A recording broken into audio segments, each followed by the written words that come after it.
Chris Stuckmann, everybody. You know Chris Stuckmann, man. One of the most popular, not just most popular movie critics out there, not just most popular YouTuber out there, but one of the most popular personalities now. Everybody's beginning to know your name, sir. Thanks, man. Well, I mean, I appreciate it. I'm flattered that people like looking at my face sometimes. I see nothing but your face. I was just talking to the angry video game nerd the other day, and when I was doing that, I was like, man, every time I go to see my videos, I see your face more than mine. Same with every in all of my videos and the related. It's your guys' stuff. This movie is so big.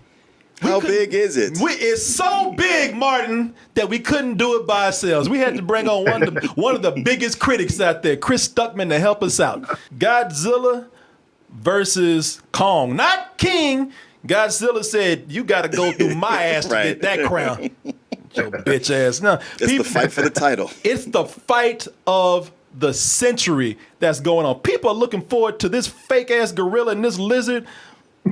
they're looking forward to them fighting more than real people. Sure. I know people who are looking forward to Tyson fighting like this. It's less of a fix to fight, for one.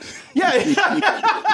You know, it is a more real fight with this fake ass gorilla and this lizard up here. I didn't watch your review, Chris, because I didn't want to know what you said or anything. But I'd be lying if I said that this shit did not deliver. And I'm going to give this movie, I'm going to give it probably the best marketing that someone can give it. I'm going to give it probably some of the most genuinely honest and great praise that you can give a movie of this type.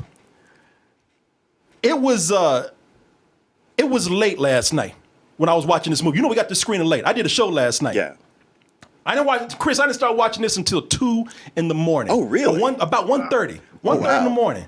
I flicked it on as soon as the sun went down. Yeah, well, I had to do a show, so I said 1:30, I got time to watch a little bit of this. Mm-hmm. So, people, I cut this movie on, watched it, and then got to a point where I said, you know what, man? It's getting late. I'm going to finish some of this tomorrow, finish the rest of it tomorrow. I'm going to take a shower, and also, I'm going to be honest with y'all, I'm going to take a shit. And I said, well, you know what? While I'm taking a shit, I can just go ahead and watch just a little bit more of this. Yeah. What else I got to do? So I sat there.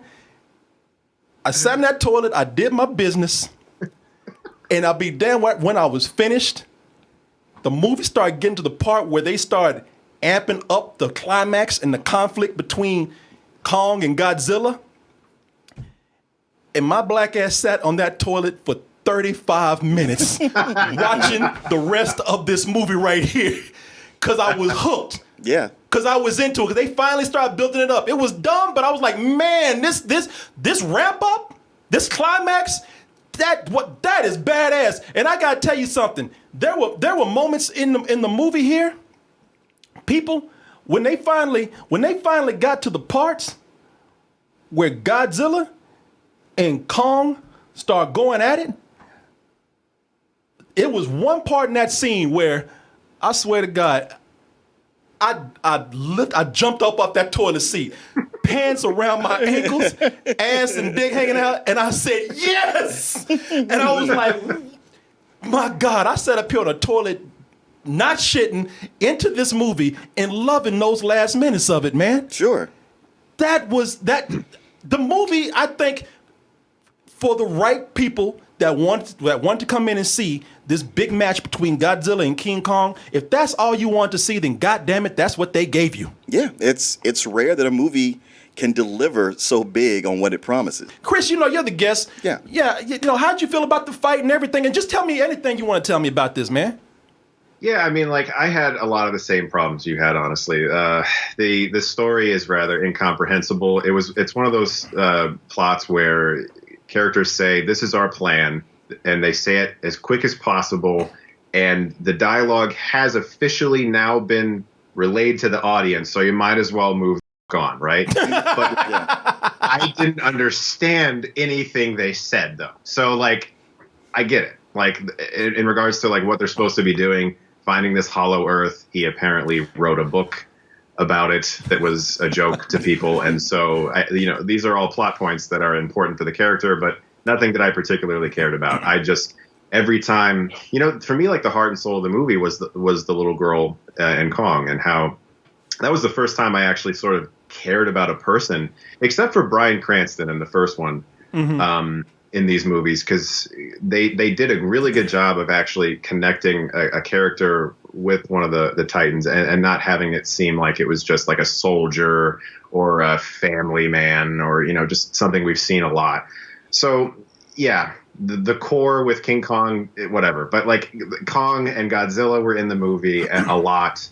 The characters did not annoy me too much. I will say that two of the more comic relief characters kind of canceled each other out a little bit, because I thought Brian Tyree Henry as a podcast, like a conspiratorial podcast host, I thought he was really funny. But then Julian Dennison, who I usually like, was also sort of like comic relief, and it was sort of like two comic relief characters on the same mission with Millie Bobby Brown. Yeah. And sometimes they canceled each other out. And I'm just talking purely as characters, as they might have been on the page in the script.